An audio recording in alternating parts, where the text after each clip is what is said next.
Hello जी, सत श्री अकाल सारिਆਂ ਨੂੰ ਤੇ ਸਵਾਗਤ ਹੈ ਤੁਹਾਡਾ ਪੰਜਾਬ ਜੌਬ ਟਾਰਗੇਟ ਦੇ YouTube ਚੈਨਲ ਤੇ। ਬੱਚੇ ਕੀ ਤੁਸੀਂ ਗਵਰਨਮੈਂਟ ਜੌਬ ਲੱਗਣਾ ਚਾਹੁੰਦੇ ਹੋ ਕਿ ਤੁਸੀਂ ਪੰਜਾਬ ਦੇ ਵਿੱਚ ਗਵਰਨਮੈਂਟ ਜੌਬ ਲੱਗਣਾ ਚਾਹੁੰਦੇ ਹੋ? ਤੇ ਅੱਜ ਇੱਕ ਤੁਹਾਡੇ ਵਾਸਤੇ ਇੱਕ ਇੰਪੋਰਟੈਂਟ ਸੈਸ਼ਨ ਜਿਹੜਾ ਉਹ ਲੈ ਕੇ ਆਏ ਆ। ਤਾਂ ਇਸ ਸੈਸ਼ਨ ਨੂੰ ਤੁਸੀਂ ਬਿਲਕੁਲ ਐਂਡ ਤੱਕ ਦੇਖਣਾ। ਸਭ ਤੋਂ ਪਹਿਲਾਂ ਤਾਂ ਬੱਚੇ ਮੈਂ ਤੁਹਾਨੂੰ ਦੱਸਦਾ ਕਿ ਪੰਜਾਬ ਪਟਵਾਰੀ ਦੀ ਜਿਹੜੀ ਪਿੱਛੇ ਵਾਲੀ ਭਰਤੀ ਸੀ ਉਹ ਬਹੁਤ ਛੇਤੀ ਫਟਾਫਟ ਜਿਹੜੀ ਹੈ ਉਹਦਾ ਸਾਰਾ ਦਾ ਸਾਰਾ ਪ੍ਰੋਸੀਜਰ ਚੱਲਿਆ, ठीक है। ਤੇ ਇੱਕ ਗੱਲ ਹੋਰ, ਜਦੋਂ ਪਟਵਾਰੀ ਦੀ ਕਾਉਂਸਲਿੰਗ ਚੱਲ ਰਹੀ ਸੀ ਤਾਂ ਬਹੁਤ ਸਾਰੇ ਬੱਚੇ ਐਵੇਂ ਦੇ ਸੀ ਜਿਹੜੇ ਕਾਉਂਸਲਿੰਗ ਦੇ ਵਿੱਚ ਗਏ ਹੀ ਨਹੀਂ। ਹੁਣ 546 ਦੇ ਕਰੀਬ ਸ਼ਾਇਦ ਅਨਾਉਂਸਮੈਂਟ ਜਿਹੜੀ ਵੈਕੈਂਸੀਜ਼ ਦੀ ਹੋਈ ਹੈ ਉਹ ਛੇਤੀ ਹੀ ਫਾਰਮ ਜਿਹੜੇ ਨੇ ਉਹ ਤੁਹਾਨੂੰ ਦੇਖਣ ਨੂੰ ਮਿਲਣਗੇ ਤੇ ਜਿਨ੍ਹਾਂ ਦਾ ਐਗਜ਼ਾਮ जनवरी फरवरी ਦੇ ਵਿੱਚ ਜਿਹੜਾ ਹੋਊਗਾ, ਠੀਕ ਹੈ। ਜੇ ਤੁਸੀਂ ਜੋਬ ਲੱਗਣਾ ਚਾਹੁੰਦੇ ਹੋ ਤਾਂ ਤੁਸੀਂ ਇਸ ਸੈਸ਼ਨ ਨੂੰ ਬਿਲਕੁਲ ਐਂਡ ਤੱਕ ਦੇਖਣਾ ਹੈ। ਜੇ ਨਹੀਂ ਲੱਗਣਾ ਚਾਹੁੰਦੇ ਜਾਂ ਫਿਰ ਸਿਰਫ ਐਵੇਂ ਹੀ ਹੈ ਕਿ ਵੀ ਜਦੋਂ ਫਾਰਮ ਫਿਲ ਹੋਣਗੇ ਜਾਂ ਐਗਜ਼ਾਮ ਕੰਡਕਟ ਹੋਊਗਾ ਉਦੋਂ ਹੀ ਤਿਆਰੀ ਕਰਨੀ ਹੈ ਤਾਂ ਤੁਸੀਂ ਜਾ ਸਕਦੇ ਹੋ। ਜੇ ਜੋਬ ਲੱਗਣੀ ਹੈ ਤਾਂ ਤੁਸੀਂ ਦੇਖੋਗੇ ਕਰੈਕਟਲੀ, ਠੀਕ ਹੈ। ਸਭ ਤੋਂ ਪਹਿਲਾਂ ਅੱਜ ਜਿਹੜੀ ਚੀਜ਼ ਆਪਾਂ ਇੱਥੇ ਡਿਸਕਸ ਕਰ ਰਹੇ ਹਾਂ ਬੱਚੇ ਉਹ ਹੈਗਾ ਪੰਜਾਬ ਪਟਵਾਰੀ ਦਾ ਸਿਲੇਬਸ। ਬਹੁਤ ਸਾਰੇ ਬੱਚੇ ਐਵੇਂ ਦੇ ਨੇ ਜਿਨ੍ਹਾਂ ਦੇ ਮਾਰਕਸ ਜਿਹੜੇ ਨੇ 70 ਤੋਂ प्लस आए सीगे ते कट ऑफ गई सी 93। हुण ओनू बूस्ट किवें करना है?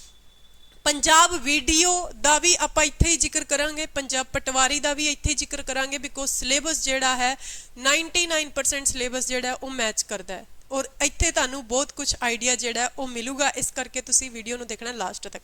ਤੇ ਉਸ ਤੋਂ ਪਹਿਲਾਂ ਮੈਂ ਦੱਸਦਾ ਕਿ ਜੇ ਤੁਸੀਂ ਐਵੇਂ ਦੀ ਪਹਿਲਾਂ ਤੋਂ ਤੁਸੀਂ ਮੋਟੀਵੇਟਿਡ ਹੋ ਇਹਨਾਂ ਐਗਜ਼ਾਮ ਵਾਸਤੇ, ਪਟਵਾਰੀ ਤੇ ਵੀਡੀਓ ਵਾਸਤੇ, ਤਾਂ ਐਪ ਦਾ ਲਿੰਕ ਡਿਸਕ੍ਰਿਪਸ਼ਨ ਦੇ ਵਿੱਚ ਦੇ ਰੱਖਿਆ ਹੈ।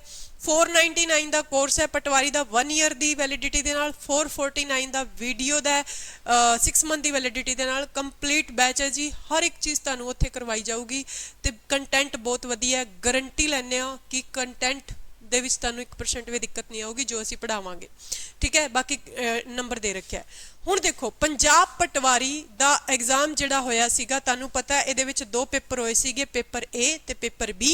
ਪੇਪਰ A ਜਿਹੜਾ ਸੀਗਾ ਉਹ ਕੁਆਲੀਫਾਈਂਗ ਨੇਚਰ ਦਾ ਸੀਗਾ ਜਿਹਦੇ ਵਿੱਚ ਮਾਰਕਸ ਤੁਹਾਨੂੰ ਚਾਹੀਦੇ ਸੀਗੇ, ਕਿੰਨੇ ਮਾਰਕਸ ਚਾਹੀਦੇ ਸੀਗੇ ਜੀ? 50 ਕੁਐਸਚਨਸ ਤੇ 50 ਹੀ ਮਾਰਕਸ ਚਾਹੀਦੇ ਸੀਗੇ। 50 ਕੁਐਸਚਨਸ ਤੇ 50 ਹੀ ਮਾਰਕਸ ਤੁਹਾਨੂੰ ਜਿਹੜੇ ਨੇ ਇੱਥੇ ਚਾਹੀਦੇ ਸੀਗੇ। ਕਲੀਅਰ ਹੈ ਇੰਨੀ ਗੱਲ? ਆ ਜਿਹੜਾ ਦੇ ਰੱਖਿਆ ਹੈ ਆ ਚੀਜ਼ ਇੱਥੇ ਆਹੀ ਡਿਫਾਈਨ ਕਰ ਰੱਖੀ ਹੈ ਕਿ 15 ਕੁਐਸਚਨ ਸੀਗੇ ਤੇ 15 ਹੀ ਮਾਰਕਸ ਦੇ ਸੀਗੇ। ਕਲੀਅਰ ਹੈ? 15 ਕੁਐਸਚਨ ਤੇ 15 ਹੀ ਮਾਰਕਸ ਦੇ ਸੀਗੇ। ਆ ਚੀਜ਼ ਇੱਥੇ ਦੇਖੋ ਡਿਫਾਈਨ ਕਰ ਰੱਖੀ। ਬਟ ਹੁਣ ਇੱਕ ਚੀਜ਼ ਦੇਖੋ ਕਿ part B will be evaluated only if a candidate scores minimum 50% marks। ਸਭ ਤੋਂ ਪਹਿਲਾ ਪੜਾਵ ਤਾਂ ਬੱਚੇ ਆਹੀ ਹੈ ਕਿ ਜੇ ਪੇਪਰ ਦੇ A ਦੇ ਵਿੱਚ 50% ਤੁਸੀਂ ਕੁਆਲੀਫਾਈ ਕਰਦੇ ਹੋ ਤਾਂ ਤੁਹਾਡਾ ਪੇਪਰ B ਤਾਂ ਹੀ ਚੈੱਕ ਹੋਊਗਾ, ਅਦਰਵਾਈਜ਼ ਤੁਹਾਡਾ ਪੇਪਰ B ਜਿਹੜਾ ਹੈ ਉਹ ਚੈੱਕ ਨਹੀਂ ਹੋਊਗਾ। 99% ਸਟੂਡੈਂਟਸ ਨੂੰ ਇਹ ਗੱਲ ਪਤਾ ਹੋਊਗੀ, ਜਿਹੜੇ ਨਵੇਂ ਜੁੜੇ ਨੇ ਉਹਨਾਂ ਨੂੰ ਮੈਂ ਦੱਸਦੀ ਹੈ, ਠੀਕ ਹੈ। ਹੁਣ ਪੇਪਰ A ਕੁਆਲੀਫਾਈ ਕਰਨਾ ਬਹੁਤ ਜ਼ਿਆਦਾ ਜ਼ਰੂਰੀ ਹੈ ਭਾਈ, ਬਿਕੋਜ਼ ਪੇਪਰ B ਨਹੀਂ ਚੈੱਕ ਹੋਊਗਾ। ਹੁਣ ਜੇ ਆਪਾਂ ਗੱਲ ਕਰੀਏ ਪਾਰਟ A ਦੇ ਸਿਲੇਬਸ ਦੀ ਤਾਂ ਪਾਰਟ A ਦੇ ਸਿਲੇਬਸ ਦੇ ਵਿੱਚ ਬੱਚੇ ਮੁਹਾਵਰੇ, ਅਖਾਣ, ਵਿਰੋਧਾਰਥਕ ਸ਼ਬਦ, ਸਮਾਨਾਰਥਕ ਸ਼ਬਦ, ਸ਼ਬਦ ਦੇ ਭੇਦ, ਅਗੇਤਰ ਪਿਛੇਤਰ, ਵਚਨ ਬਦਲੋ ਤੇ ਲਿੰਗ ਬਦਲੋ, ਵਿਸ਼ਰਾਮ ਚਿੰਨ੍ਹ ਕਿ ਕਿੱਥੇ ਲਾਉਣਾ ਵਿਸ਼ਰਾਮ ਚਿੰਨ੍ਹ, ਸ਼ਬਦ ਵਾਕਾਂ ਨੂੰ ਸ਼ੁੱਧ ਕਰਕੇ ਲਿਖੋ, ਅੰਗਰੇਜ਼ੀ ਸ਼ਬਦਾਂ ਦਾ ਪੰਜਾਬੀ ਵਿੱਚ ਸ਼ੁੱਧ ਰੂਪ, ਉਸ ਤੋਂ ਬਾਅਦ ਅੰਕਾਂ ਮਹੀਨੇ ਦਿਨਾਂ ਸੁਧ ਪੰਜਾਬੀ ਰੂਪ, ਪੰਜਾਬੀ ਭਾਸ਼ਾ ਨਾਲ ਸੰਬੰਧਿਤ ਪ੍ਰਸ਼ਨ, ਉਸ ਤੋਂ ਬਾਅਦ ਬੱਚੇ ਪੰਜਾਬ ਦੇ ਇਤਿਹਾਸ ਨਾਲ ਸੰਬੰਧਿਤ ਪ੍ਰਸ਼ਨ ਇਸ ਪੇਪਰ ਦੇ ਵਿੱਚ, ਉਸ ਤੋਂ ਬਾਅਦ ਪੰਜਾਬ ਦੇ ਸੱਭਿਆਚਾਰ ਤੋਂ ਸੰਬੰਧਿਤ ਪ੍ਰਸ਼ਨ ਜਿਹੜੇ ਨੇ ਉਹ ਤੁਹਾਡੇ ਤੋਂ ਇੱਥੇ ਪੁੱਛੇ ਜਾਣਗੇ। ਕਲੀਅਰ? ਉਸ ਤੋਂ ਬਾਅਦ ਦੇਖੋ ਆ ਤਾਂ ਹੋ ਗਿਆ ਜੀ ਪੇਪਰ A ਜਿਹਦੇ ਵਿੱਚ ਤੁਸੀਂ ਆ ਚੀਜ਼ਾਂ ਜਿਹੜੀਆਂ ਨੇ ਪੇਪਰ A ਦੇ ਵਿੱਚ ਤੁਸੀਂ ਕਰਨੀਆਂ ਨੇ। ਪੇਪਰ A ਦੇ ਵਿੱਚ ਤੁਸੀਂ ਆ ਚੀਜ਼ਾਂ ਜਿਹੜੀਆਂ ਨੇ ਉਹ ਕਰਨੀਆਂ ਨੇ। ਪੇਪਰ A ਕਾਫੀ ਇੰਪੋਰਟੈਂਟ ਰੋਲ ਇਸ ਕਰਕੇ ਪਲੇ ਕਰਦਾ ਹੈ ਕਿਉਂਕਿ ਇਹਦੇ ਬੇਸ ਤੇ ਭਾਈ ਤੁਹਾਡਾ ਪੇਪਰ B ਜਿਹੜਾ ਹੈ ਉਹ ਚੈੱਕ ਹੋਊਗਾ। ਹੁਣ ਪੇਪਰ B ਦੀ ਆਪਾਂ ਗੱਲ ਕਰਦੇ ਹਾਂ ਜੀ। ਪੇਪਰ B ਦੀ ਜੇ ਆਪਾਂ ਗੱਲ ਕਰੀਏ ਤੇ ਇਹ ਤੁਹਾਡਾ ਹੁਕਮ ਦਾ ਇੱਕਾ ਪੇਪਰ, ਕਹਿਣ ਦਾ ਮਤਲਬ ਇਹ ਹੈ ਆਰ ਜਾਂ ਪਾਰ ਕੌਣ ਲਾਊਗਾ? ਪੇਪਰ B, ਜਿਹਦੇ ਵਿੱਚ ਸਭ ਤੋਂ ਪਹਿਲਾਂ ਆਪਾਂ ਨੂੰ ਡਿਫਾਈਨ ਕਰ ਰੱਖੇ ਨੇ ਜੀ ਪੋਲੀਟੀਕਲ ਇਸ਼ੂ। ਪੋਲੀਟੀਕਲ ਇਸ਼ੂ ਦਾ ਮਤਲਬ ਸਿੱਧਾ ਪੋਲਿਟੀ। ਬਈ 1 ਨੰਬਰ ਦੀ ਪੋਲਿਟੀ ਆਪਣੀ ਐਪ ਤੇ ਚੱਲ ਰਹੀ ਹੈ, ਕੁਛ ਇੱਕ ਕਰਵਾਤੀ ਹੈ, ਕੁਛ ਇੱਕ ਵੀਡੀਓਜ਼ ਮੈਂ YouTube ਤੇ ਵੀ ਪਾਈਆਂ ਹੋਣਗੀਆਂ, ਤੁਸੀਂ ਜਾ ਕੇ ਪਿੱਛੇ ਚੈੱਕ ਕਰ ਸਕਦੇ ਹੋ ਕਿ ਪੋਲਿਟੀ ਜਿਹੜੀ ਹੈ ਕਿਵੇਂ ਪੜਾਉਂਦੇ ਆ। ਫਿਰ ਕੋਰਸ ਪਰਚੇਜ ਕਰਿਓ। ਉਸ ਤੋਂ ਬਾਅਦ ਇਨਵਾਇਰਨਮੈਂਟ ਇਸ਼ੂ, ਗਲੋਬਲ ਵਾਰਮਿੰਗ ਕਿਵੇਂ ਹੁੰਦੀ ਹੈ, ਗਲੋਬਲ ਵਾਰਮਿੰਗ ਤੋਂ ਰਿਲੇਟਡ ਕੁਐਸਚਨਸ ਜਿਹੜੇ ਨੇ, ਗ੍ਰੀਨ ਹਾਊਸ ਇਫੈਕਟ ਤੋਂ ਰਿਲੇਟਡ ਕੁਐਸਚਨ, ਐਟਮੋਸਫੀਅਰ ਤੋਂ ਰਿਲੇਟਡ ਕੁਐਸਚਨ, ਐਟਮੋਸਫੀਅਰ ਤੋਂ ਰਹਿਣ ਵਾਲੇ ਜੀਵ ਜੰਤੂ ਉਹਨਾਂ ਤੋਂ related question, current affair daily ਦੇ। ਮੈਂ ਤੁਹਾਨੂੰ ਪਿੱਛੇ ਵੀ ਵੀਡੀਓਜ਼ ਕਿਹਾ ਸੀਗਾ ਜੇ ਤੁਸੀਂ ਡੇਲੀ ਨਹੀਂ ਕਰ ਸਕਦੇ ਤਾਂ ਤੁਸੀਂ ਕਰੰਟ ਅਫੇਅਰ ਵੀਕਲੀ ਕਰ ਲਓ, ਕੋਈ ਦਿੱਕਤ ਵਾਲੀ ਗੱਲ ਨਹੀਂ ਹੈ। Science and technology, science and technology ਆਪਾਂ ਲੈਬ ਅਟੈਂਡੈਂਟ ਦੇ ਐਗਜ਼ਾਮ ਵਾਸਤੇ ਡੇਲੀ ਵੀਡੀਓ ਪਾਉਂਦੇ ਆ।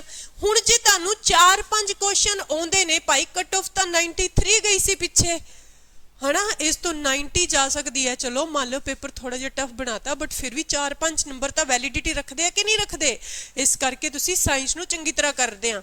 ਇਕਨੋਮਿਕ ਇਸ਼ੂ ਜਿੱਦਾਂ ਕਿ GST ਤੋਂ ਰਿਲੇਟਡ ਪੇਪਰ ਦੇ ਵਿੱਚ ਕੁਐਸਚਨ ਪੁੱਛੇ ਹੋਏ ਸੀਗੇ। History of Punjab 14th century onward, ਯਾਨੀ ਕਿ ਹਿਸਟਰੀ ਆਫ ਪੰਜਾਬ ਦੇ ਯਾਨੀ ਕਿ 14th ਸੈਂਚੁਰੀ ਤੋਂ ਬਾਅਦ ਦੀ ਜਿਹੜੀ ਪੰਜਾਬ ਦੀ ਹਿਸਟਰੀ ਹੈ ਉਹਦੇ ਤੋਂ related question. History of India special reference to Indian freedom, ਯਾਨੀ ਕਿ ਇੰਡੀਅਨ ਫਰੀडम ਦੇ ਵਿੱਚ ਕਿਹੜੇ ਕਿਹੜੇ ਅੰਦੋਲਨ ਚਲਾਏ ਗਏ ਸੀ, ਭਾਰਤ ਛੱਡੋ ਅੰਦੋਲਨ, ਠੀਕ ਹੈ, ਗਾਂਧੀ ਨੇ ਜਿੰਨੇ ਵੀ ਕੰਮ ਕੀਤੇ ਸੀ, ਸਵਿਨਯ ਅਵਗਿਆ ਅੰਦੋਲਨ, ਇਹ ਸਾਰੇ ਦੇ ਸਾਰੇ, ਸਟਰਗਲ ਮੂਵਮੈਂਟ, ਸਪੋਰਟਸ ਤੋਂ related, cinema and literature, 25 question. ਪਤਾ ਲੱਗਿਆ ਕੀ ਹੋਣਗੇ, ਜਿੱਦਾਂ ਕਿ ਤੁਸੀਂ ਦੇਖ ਲਓ ਕਿ ਇੰਡੀਆ ਜੀਕੇ 25 ਨੰਬਰ ਦੀ ਆਉਗੀ। ਭਾਈ ਸਿਲੇਬਸ ਦੇ ਥੋੜਾ ਜਿਹਾ ਅੰਦਰ ਤੱਕ ਵੜ ਕੇ ਦੇਖੋ ਕਿ ਚੀਜ਼ਾਂ ਕੀ ਕੁਝ ਪੁੱਛੀਆਂ ਜਾਣਗੀਆਂ, ਕਲੀਅਰ ਹੈ ਇਹ ਸਾਰੀਆਂ ਚੀਜ਼ਾਂ। ਉਸ ਤੋਂ ਬਾਅਦ ਇਹ 25 ਮਾਰਕਸ ਦਾ ਹੋ ਗਿਆ। ਹੁਣ ਗੱਲ ਕਰਦੇ ਹਾਂ logical reasoning and mental ability, ਯਾਨੀ ਕਿ ਮੈਥ ਤੇ ਤੁਹਾਡੀ ਰੀਜ਼ਨਿੰਗ ਇੰਪੋਰਟੈਂਟ। ਹੁਣ ਤਿਆਰੀ ਕਰਨ ਲੱਗੋਗੇ ਤਾਂ ਇਹ 25 ਮਾਰਕਸ ਦਾ ਕੁਐਸਚਨ ਜਿਹੜਾ ਹੈ ਕਿਤੇ ਜਾ ਕੇ 6-7th ਮੰਥ ਦੇ ਵਿੱਚ ਤੁਹਾਡਾ ਤਿਆਰ ਹੋਊਗਾ, ਠੀਕ ਹੈ। ਹੁਣ ਦੇਖੋ ਵਰਬਲ ਰੀਜ਼ਨਿੰਗ, ਠੀਕ ਹੈ, coding, decoding, analogy, classification series, direction sense test, relation, mathematical operation, time test, odd man out problem, इस रीजनिंग दे सीगे जिहड़ी वर्बल रीजनिंग है। हुण गल करिए नॉन वर्बल रीजनिंग दे विच सीरीज हो गया, एनालॉजी हो गया ते क्लासीफिकेशन। आही चैप्टर करने हैं तुसीं जिहड़े सिलेबस दे विच दे रखे हैं, सारे चैप्टर करने की लोड़ नहीं हैगी। बेसिक न्यूमेरिकल स्किल यानी कि मैथ विच परसेंटेज का चैप्टर मैम ने बहुत वधिया करवाया। Number system, LCM and HCF, ratio and proportion, number series, ठीक है, नंबर सीरीज रीजनिंग का भी हिस्सा है ते मैथ का भी। Average, problems based on age, profit and loss, partnership and mixture, simple and compound interest, work and time, time and distance, mensuration and data interpretation. घट्टो घट हर एक चैप्टर ते 100 क्वेश्चंस दी प्रैक्टिस करोगे, घट्टो घट हर एक क्वेश्चन ते 100 क्वेश्चन दी जे तुसी प्रैक्टिस करोगे तां जाके तुहाडा कुछ एक चीज़ां जिहड़ियां ने वो कवर होणगियां। समझ आई है तुहाडी गल? उस तो बाद जी इंग्लिश, इंग्लिश की गल करिए, basic grammar, subject and verb agreement, adverb, सिनोनियम, antonym, one word substitution. Ma'am ने कुछ वीडियोस पाई ने इंग्लिश दी यूट्यूब पे, तुसी जाके चेक करियो कि मैम किवें बिल्कुल बेसिक लैवल तो करवा रहे हैं। बाकी अगे तुहाडी चॉइस है। प्रीपोजिशंस हो गया, direct and indirect speech, active and voice हो गए, ठीक है, करैक्शनस इन सेंटेंस हो गए। फिर उस तो बाद पंजाबी दे विच ओही पंजाबी ए दा पेपर कर लोगे तो इत्थे पंजाबी करने की तुहानूं लोड़ नहीं हैगी, क्योंकि पंजाबी ए दे विच ओही चीज़ां दे रखियां ने जिहड़ियां चीज़ां इत्थे। बस थोड़ा जिहा अंग्रेजी तो पंजाबी अनुवाद तुहानूं आना चाहिए है। बहुते शब्दां दी थां ते एक शब्द यानी कि जिहड़े तुहाडे वोकैबुलरी है, शुद्ध अशुद्ध, शब्दकोश, अगेतर अते पिछेतर, ओही चीज़ां जी। ICT पंजाबी 13 नंबर दी आऊगी ते इंग्लिश 14 नंबर दी आऊगी, सॉरी 12 नंबर दी आऊगी। उस तो बाद ICT यानी कंप्यूटर 9 मार्क्स दा, एक भी नंबर कटन नहीं देवांगे जी, एक भी नंबर जिहड़ा है वो आसे पासे नहीं जाने देवांगे। इस करके कहने आ कि जिन्ना हो सके कोर्स नूं परचेज कर लो। जे तैयारी करना चाहुंदे हो 499 रुपीज़ दे विच कुछ भी नहीं आउंदा, एक बुक लओगे वधिया वाली वो भी नहीं मिलनी हैगी, ठीक है। Punjab history and culture, physical features of Punjab and it's ancient history, Harappa सभ्यता तो रिलेट करके पढ़ोगे तुसी पंजाब नूं, तुसी पंजाब नूं रिलेट करोगे बाबर दे नाल, यानी कि मुगल राज दे नाल, ठीक है, दास वंश दे नाल, इन्हां सारियां नाल तुसी मुगल पंजाब नूं रिलेट करोगे। सूफीज़म, ठीक है, सूफीज़म, भगती अंदोलन होए सीगे, ठीक है, social and culture of Punjab during Afghan Mughal rules, Bhakti movement, Sufism, teachings, history, ठीक है, of Sikh gurus and saints in Punjab, आदि ग्रंथ ਦੇ ਬਾਰੇ, Sikh rulers, freedom movements of Punjab, ठीक है। मैक्सिमम मार्क्स ਤੁਹਾਡੇ ਹੋ ਗਏ ਜੀ 100 ਤੇ 100 ਦੇ ਵਿੱਚੋਂ ਪਟਵਾਰੀ ਦੀ ਲਾਸਟ ਟਾਈਮ ਕਟ ਆਫ ਗਈ ਸੀ 93 ਮਾਰਕਸ ਦੀ। ਹੁਣ ਤੁਸੀਂ ਦੇਖ ਲਓ ਫਿਰ ਤੁਸੀਂ ਕੀ ਕਰਨਾ ਚਾਹੁੰਦੇ ਹੋ, ਤੁਸੀਂ ਦੇਖ ਲਓ ਇਹ 93 ਮਾਰਕਸ ਲੈਣੇ ਹੈ ਕਿ ਨਹੀਂ ਲੈਣੇ, ਦੇਖ ਲਓ ਤੁਸੀਂ। ਕਲੀਅਰ ਹੈ ਨਾ। ਤੇ ਸਾਰੀਆਂ ਦੀਆਂ ਸਾਰੀਆਂ ਚੀਜ਼ਾਂ ਭਾਈ ਬਹੁਤ ਇੰਪੋਰਟੈਂਟ ਨੇ, ਤੁਸੀਂ ਥੋੜਾ ਜਿਹਾ ਇਹਨਾਂ ਚੀਜ਼ਾਂ ਤੇ ਵਰਕ ਵਧੀਆ ਤਰੀਕੇ ਨਾਲ ਕਰੋਗੇ ਤੇ ਇਹ ਚੀਜ਼ਾਂ ਤੁਹਾਨੂੰ ਬਹੁਤ ਕੁਝ ਦੇ ਕੇ ਜਾਣਗੀਆਂ। ਬਾਕੀ ਤੁਹਾਡੀ ਚੋਇਸ ਹੈ ਜੀ, ਤੁਸੀਂ ਕੀ ਕਰਨਾ ਚਾਹੁੰਦੇ ਹੋ।